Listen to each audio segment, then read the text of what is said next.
Om Shanti. Good morning. साकार मुरली 3 जून 2023। बाबा का मीठा मीठा पत्र हम मीठे मीठे बच्चों के मीठे मंथन के लिए। मंथन शुरू करने से पहले आनंद के सागर शिव बाबा की आनंद भरी किरणों के नीचे बैठ जाते हैं और अनुभव करते हैं कि मैं आनंद स्वरूप आत्मा हूं, आनंद के सागर की संतान हूं। इस मुरली को अगर हम 2 शब्दों में समाहित करें तो वो 2 शब्द हो सकते हैं सुमत और कुमत। सुमत माना होता है अच्छी मत और कुमत माने होता है खराब मत। अब बाबा कहता है तुम जन्म जन्मांतर कुमत पर चलते हैं। द्वापर युग से देखा जाए तो कुमत, कुमत मतलब खराब मत, दूसरे की मत। और वो मत कौन देती है? माया। माया ने हमें हराया, 5 विकारों ने हमें हराया। अब बाबा करके सुमत देता है, श्रेष्ठ मत देता है, श्री मत देता है। और उस श्री मत के द्वारा हम बाबा का पूरा खजाना ले लेते हैं। ज्ञान खजाना भी ले लेते हैं तो भविष्य का खजाना ले लेते हैं। इसलिए दुनिया में कहा गया कि चिड़ियों ने सागर को हप किया। अब देखा जाए चिड़िया तो सागर को हप कर नहीं सकती। ज्ञान सागर के ज्ञान को छोटी छोटी बहनें पूरा धारण कर लेती हैं। उसको बाबा ने कहा। बाबा ही आकर के हमें इन ज्ञान रत्नों की वैल्यू दिखाता है, बताता है। दुनिया में कोई इन ज्ञान रत्नों की वैल्यू करता ही नहीं। तो 2 शब्द सुमत और कुमत। तो सुमत के कौन देता है? बाबा, है ना। क्या करता है बाबा आकर के? उस सुमत के द्वारा हमें सुख देता है। बाबा कहता है जैसे मैं तुमको सुख देता हूं, तुम बच्चे भी ऐसे खुशबूदार फूल बनकर सबको सुख दो। किसी को कांटा नहीं लगाओ, सदा हर्षित रहो। अब फूल भी कई तरह के होते हैं, है ना। किसी में खुशबू होती है, किसी में नहीं होती। फूल की विशेषता क्या होती है? रूप, रंग, खुशबू, 3 चीजें होती। अब कोई फूल देखोगे आप, देखने में तो बड़ा सुंदर लगेगा, है ना, लेकिन खुशबू नहीं होगी। रंग भी हो सकता ना हो, खाली रूप हो। कोई फूल ऐसा होगा जिसका रंग बहुत अच्छा होगा लेकिन खुशबू नहीं होगी। ऐसे भी बहुत है। आप गुड़हल का फूल देख लो, रूप भी है, रंग भी है, खुशबू नहीं होती। लेकिन गुलाब का फूल क्या होता है? जो उसका रूप भी है, रंग भी है, खुशबू भी है, तीनों चीजें हैं। तो हमें कैसा बनना है? ऐसा खुशबूदार फूल बनना है। अब एक जैसे तो हो नहीं सकते। तो कौन सी खुशबू फैलानी है? रूहानियत की खुशबू फैलानी, जिसको बाबा कहता है मैं जैसा रूप बसंत हूं वैसा रूप बसंत बन करके तुम्हें रूहानियत की खुशबू फैलानी है, सबको देनी है। अब बाबा ही एक प्रश्न पूछता है जब मिलता है, मीठे मीठे लाडले सिगलदे बच्चे खुश मौज में हो। अब ये शिव बाबा के अलावा कोई पूछ सकता है? ऐसी बातें कोई नहीं पूछेगा। और ये बातें अच्छी भी लगती हैं परमात्मा के ही मुख से। क्यों बाबा ये प्रश्न पूछता है? क्योंकि बाबा को मालूम है कि अभी बच्चे लड़ाई के मैदान में हैं, युद्ध के मैदान में हैं। माया क्या करती है? बच्चों को पिछाड़ने की कोशिश करती, लेकिन हर बच्चे को नहीं पिछाड़ सकती। बच्चे भी तो शक्तिशाली हैं, परमात्मा की संतान है। तो फिर इसलिए बाबा पूछते हैं मायाजीत बने हो। मायाजीत कब बनेंगे? जब समर्थ उस्ताद अर्थात बाबा याद रहेगा, तब खुशी रहेगी ना। ये समझना है। बाबा कहता है जब मैं इस सृष्टि पर आता हूं तो सबसे पहले सूक्ष्म तनजता अर्थात ब्रह्मा विष्णु शंकर। ब्रह्मा विष्णु शंकर को भी क्रिएटर नहीं कहेंगे, उनका पिता शिव बाबा है, उनको क्रिएटर कहेंगे, क्रिएटर डायरेक्टर। इसलिए आप देखो ब्रह्मा विष्णु शंकर को परमात्मा कभी नहीं कहा जाता है, परमात्मा शिव को ही कहा जाता है। शिव को कभी देवता नहीं कहा जाता है। ये सब बातें बाबा अच्छी तरह से समझाता है। वो आकर के ब्रह्मा तन द्वारा ये सारी बातें हमको समझाता है। अब तो ब्रह्मा कौन हो गई? माँ। परंतु ये ब्रह्मा माँ मेल शरीर होने के कारण पालना तो कर नहीं सकती, तो फिर पालना के लिए जगत अम्बा अर्थात मम्मा को मुकर्रर किया। तो ब्रह्मा को हो गई ब्रह्मपुत्र, बड़ी नदी है ना। अब लेकिन चूंकि मम्मा कुमारी थी तो मम्मा ने पहले संपूर्णता को प्राप्त किया। इसलिए आप देखो मम्मा के जितने भी मंदिर हैं, जगदम्बा के मंदिर, जगत अम्बा के मंदिर, अम्बा के मंदिरों में कितना मेला लगता है, ब्रह्मा के मंदिरों में मेला नहीं लगता है। क्यों? ब्रह्माधर कुमार था। ये डिफरेंस हो गया। मम्मा पहले संपूर्ण बनी, ब्रह्मा बाबा बाद में बने। कुमारी का मान बहुत होता है, इसलिए कहा जाता है एक कुमारी 100 ब्राह्मणों से भी उत्तम। समझने की बात है। बाबा ने फिर इस रहस्य को भी खोला। जैसे जो बाबा तो एक ही बार आता कल्प में, जो धर्म पिताएं आए, बाबा ने एग्जाम्पल दिया, मान लो शंकराचार्य आए, तो शंकराचार्य की सोल ने आकर के किसी की सोल में प्रवेश किया, किसी के तन में प्रवेश किया और फिर ज्ञान सुनाया, तो संन्यास धर्म की स्थापना हुई। अब शंकराचार्य जी का भी पिता कौन होगा? सोचो।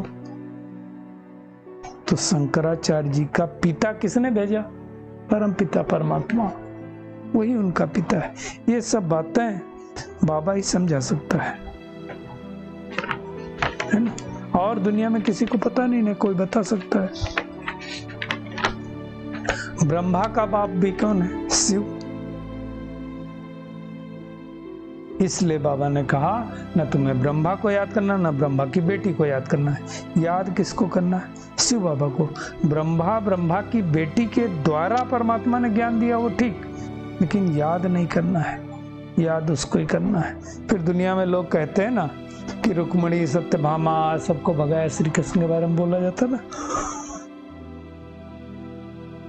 ऐसी बहुत सारी बातें। अब उस पर्टिकुलर उस नाम से नहीं, लेकिन बहुत सारी आत्माएं, जब हमारी ये भट्टी बननी थी तो आत्माएं ही भाग के। ये सब बातें बाबा समझाता है। बाबा ने कहा महाभारी लड़ाई सामने खड़ी है, इसको कहते हैं थर्ड वर्ल्ड वार। कहा जाता फर्स्ट वर्ल्ड वार हुआ, सेकंड वर्ल्ड वार हुआ, अब थर्ड वर्ल्ड वार होगा, ये लास्ट वर्ल्ड वार होगा, फोर्थ नहीं होगा। इस वर्ल्ड वार में सब कुछ समाप्त हो जाएगा। तो कौन का समाप्त हुआ उसका भी होगा रहस्य बाबा ने खोला।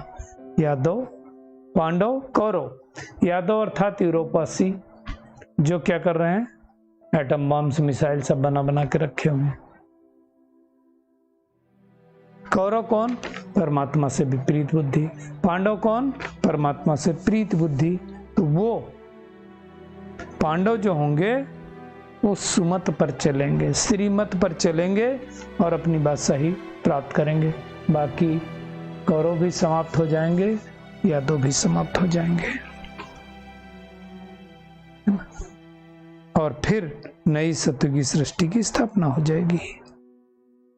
बाबा ने कहा ये युद्ध स्थल है, तो दुनिया में फिर वो युद्ध स्थल दिखा दिया, कुरुक्षेत्र में लड़ाई दिखा दी, है ना। बाबा कहता है तुम्हें फूल बनना है। कांटे थे, कांटे से कली और कली से फूल बनना है। बाबा ने स्पष्ट कहा जो अच्छी तरह से ज्ञान को धारण करते हैं उन्हें फूल कहा जाता है। बाकी कांटे, किसी को दुख देना ये कांटे का काम है। और दुनिया में तो आजकल एक दूसरे को दुख देते रहते हैं। बाबा ने कहा वो स्थूल कांटे होते हैं, ह्यूमन कांटे हैं। सत्युग में तो सब खुशबूदार फूल होते हैं। जानवर भी एक दूसरे को सुख देते हैं, इसलिए कहा जाता है शेर बकरी इकट्ठे जल पीते हैं। तो दुख वहां होता ही नहीं है। अब ऐसी सुख की दुनिया में जाना है तो बाबा कहता है मुझे याद करो। अब ये बात ब्रह्मा नहीं कह सकता है, मुझे याद करो। याद शिव बाबा को करना है, जिसको गॉड, अल्लाह, ईश्वर कुछ भी कहो। और जैसे हम ईश्वर के बनते हैं, जैसे दुनिया में कोई बच्चा किसी बाप के घर में जन्म ले तो वर्षे का अधिकारी होता है, वैसे हम भी वर्षे के अधिकारी होते हैं। सेकंड में मिल्कियत मिल जाती है जैसे जन्म होता है। ना। तो बाबा कहता है तुम भी ब्रह्मा बाप की तरह पुरुषार्थ करो, जैसे ब्रह्मा बाबा ने देह से ही सब कुछ दे दिया ना, बेगर बन गया। सर्वधर्मान परताज मामे कम शरणम, तो बाबा उसकी शरण में आ गया।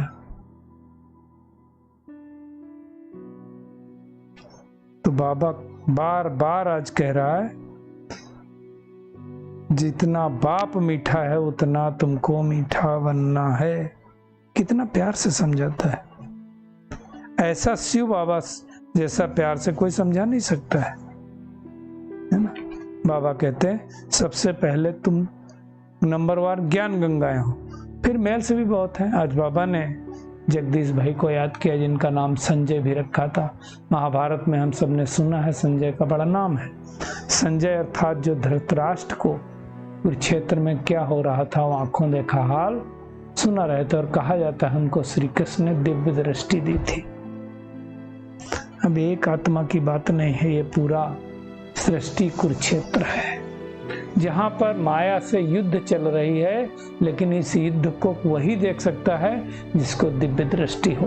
तो परमात्मा निराकार शिव बाबा इस सृष्टि पर आकर के हमें ज्ञान रूपी दिव्य नेत्र देता है, जिस नेत्र के द्वारा हम देख सकते हैं। तो बाबा ने ऐसी एक आत्मा का नाम लिया जिनका जगदीश भाई बहुत अच्छा पुरुषार्थ करते थे, और गणेश जी की भी उपाधि उनकी है। तो जितने भी यहाँ पे लिटरेचर बाबा के घर में लिखा गया है सब उनके द्वारा लिखा गया है ना। आप चाहे गीता का आध्यात्मिक रहस्य हो, बहुत सारी किताबें लिखी उन्होंने, या जीवन को पलटाने वाली भाग 1, 2, मातेश्वरी जगदम्बा, ऐसी बहुत सारी किताबें लिखी। तो हमें वैल्यू करनी है इनकी, है ना। रूप वसंत बन करके ज्ञान की खुशबू फैलानी, सब किताबें पढ़ना चाहिए। हर ब्राह्मण को जीवन को पलटाने वाली भाग 1 और 2 किताबें पढ़ना चाहिए। तो बाबा कहता है जैसे मैं हूं ज्योति स्वरूप वैसे तुम भी हो। फर्क एक ही हो गया कि तुम जन्म मरण में आते हो, मैं नहीं आता हूं। तो अब तुम याद के द्वारा अपनी बुद्धि रूपी झोली भरते हो।